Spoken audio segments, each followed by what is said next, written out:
नमस्कार साथियों। इस वीडियो से हम गणित शिक्षण वीडियो की शुरुआत कर रहे हैं, जिससे हर परीक्षाओं में प्रश्न आने की पूर्ण संभावना है। गणित एक बहुत प्राचीन विषय है। वैदिक साहित्य में इसका बहुतायत उपयोग किया गया है। गणित शब्द का शाब्दिक अर्थ है वह शास्त्र जिसमें गणना की प्रधानता हो, यानी गणित का अर्थ ही है गणना। इस प्रकार गणित के संबंध में दी गई मान्यताओं के आधार पर हम गणित, अंक, आधार, चिन्ह आदि के संक्षिप्त संकेतों का वह विधान है जिसकी सहायता से हमें परिणाम, दिशा और स्थान का बोध होता है। यानी गणित में हमें परिणाम, दिशा और स्थान का बोध होता है। गणित के संबंध में विभिन्न गणितज्ञों ने इनकी परिभाषा दी। सबसे पहले है मार्शल एच स्टोन। इन्होंने कहा कि गणित एक ऐसी अमूर्त व्यवस्था है। गणित विषय ही एक ऐसी अमूर्त व्यवस्था है जिसका अध्ययन अमूर्त तत्वों से मिलकर बनी है। इन तत्वों को मूर्त रूप में परिभाषित किया जाता है। वेरी इंपॉर्टेंट है। मार्शल स्टोन ने कहा है कि गणित में हम अमूर्त व्यवस्था को मूर्त रूप में परिभाषित करते हैं। जैसे एक पत्थर है, पत्थर को हम छू सकते तो वो मूर्त है, लेकिन गिनती के अक्षर है 1, 2, 3, इनको हम छू नहीं सकते तो अमूर्त है। तो इसको मार्शल मार्शल स्टोन की परिभाषा को ऐसे याद रख सकते हैं।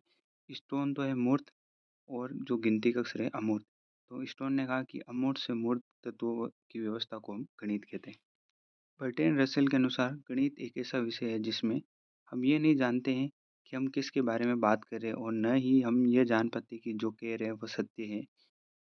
तो रसेल से हम ऐसे याद रख सकते हैं कि रसेल जिस प्रकार चौके चौके मारता है तो हमें पता नहीं था किस प्रकार वो मारता है, ये कि वो सही है कि नहीं। तो ऐसे हम याद रख सकते हैं। तीसरी परिभाषा गैलीलियो ने दिया है। गैलीलियो ने कहा है कि गणित वह भाषा है जिसमें परमेश्वर ने संपूर्ण जगत और ब्रह्मांड को लिख दिया। आपको पता होना चाहिए कि दूरबीन का आविष्कार गैलीलियो ने किया। तो जब गैलीलियो ने ब्रह्मांड को देखा तो उसको लगा कि गणित परमेश्वर की भाषा है, तो ऐसे याद रख सकते हैं। फिर लोक ने कहा है गणित वह मार्ग है जिसके द्वारा बच्चों के मन और मस्तिष्क में तर्क करने की आदत का विकास होता है। तो लोक ने कहा है कि गणित के द्वारा बच्चों के मन और मस्तिष्क में तर्क करने की आदत का विकास का। घोष ने कहा है गणित विज्ञान की रानी है। घोष ने क्या परिभाषा दी? घोष ने कहा है कि गणित विज्ञान की रानी है। बेल मोदी ने कहा कि गणित विज्ञान को नौकर माना जाता है। गिब्स ने कहा गणित की एक भाषा है। बैंकन मोदी ने कहा है कि गणित सभी विज्ञानों का मुख्य द्वार एवं कुंजी है। कांट ने कहा है गणित एक प्राकृतिक विज्ञान केवल उसी स्थिति में विज्ञान है जब तक उसका स्वरूप गणित है।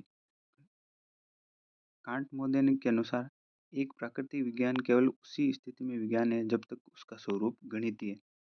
बर्टलोट ने कहा है कि गणित सभी शोधों का एक अति महत्वपूर्ण उपकरण है।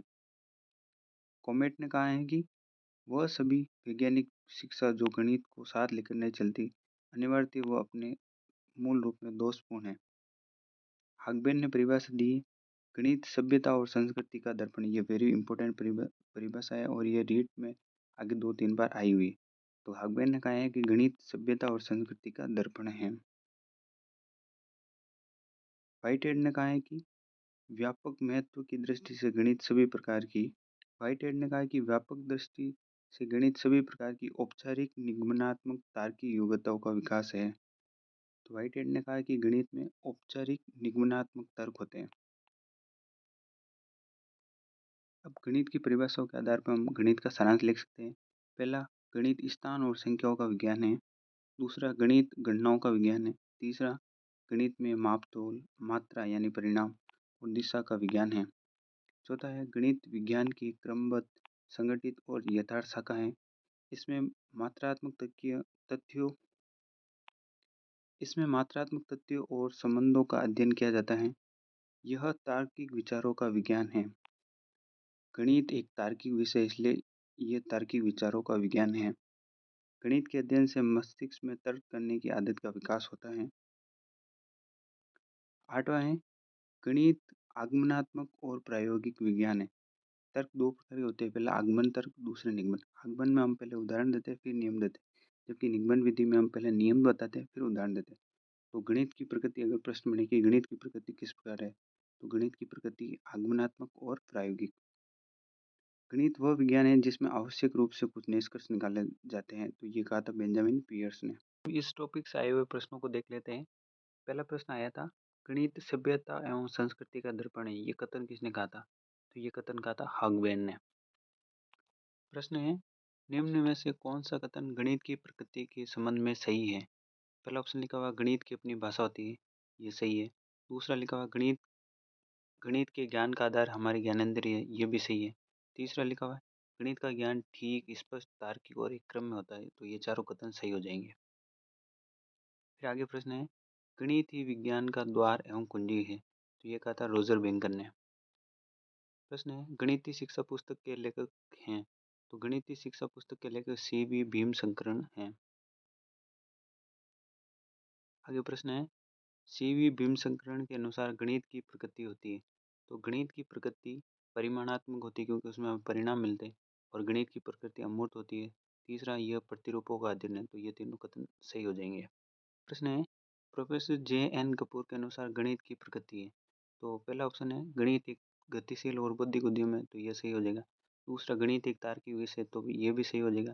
तीसरा, गणित समुच्चय और संरचनाओं का अध्ययन है, तो ये चारों कथन सही हो जाएंगे।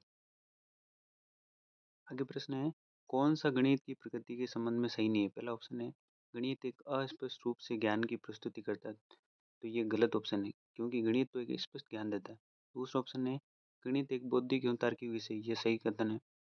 तीसरा लिखा हुआ है गणित बालकों के मानसिक परीक्षण के विकास में सहायता करता है, तो ये दोनों कथन तो सही हो जाएगी, लेकिन इनके संबंध में ये पहला कथन सही नहीं है क्योंकि गणित तो एक स्पष्ट विज्ञान है। आगे प्रश्न है, गणित की प्रकृति के संबंध में कौन सा कथन सही नहीं?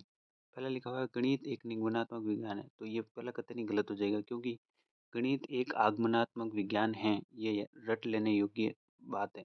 दूसरा है गणित तार्किक विचारों का विज्ञान, ये भी सही बात है। तीसरा है गणित में मात्रात्मक तथ्य और संबंधों का अध्ययन किया जाता है, ये भी सही हो जाएगा। चौथा लिखा हुआ गणित की विज्ञान की क्रमबद्ध और संगठित यथार्थ शाखा है, तो ये भी सही हो जाएगा।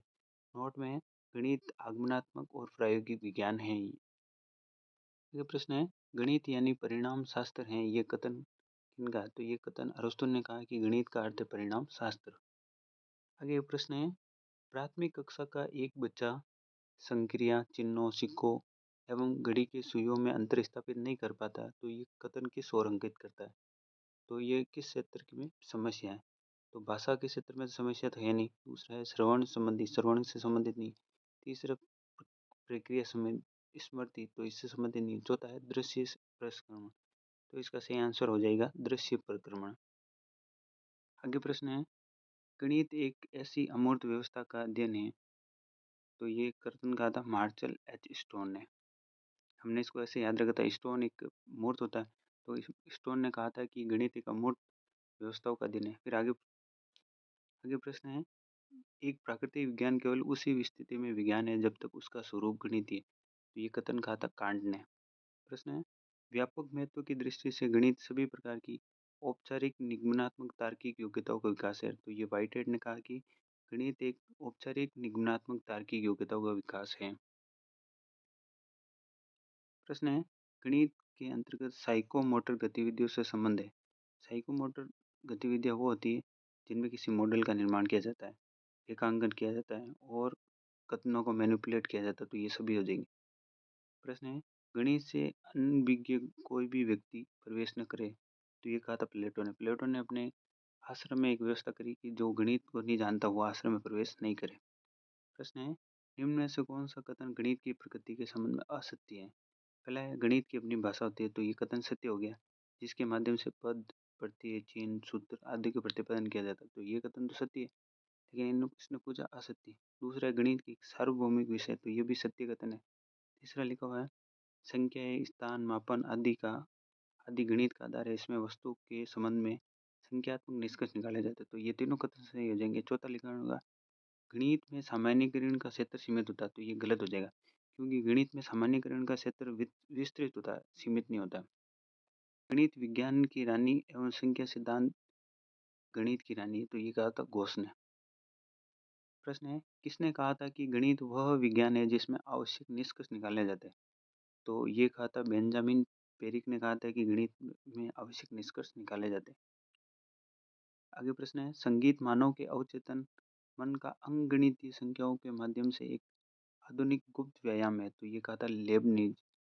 प्रश्न है, रोजर बेंकन के अनुसार गणित है, तो रोजर बेंकन के अनुसार गणित, पहला ऑप्शन है गणित मन और मस्तिष्क में तर्क करने की आदत का विकास होता है। तो ये तो लोक मोदी ने कहा था। दूसरा है नैतिक गुणों के विकास में सहाय करता है, ये कथन नहीं है।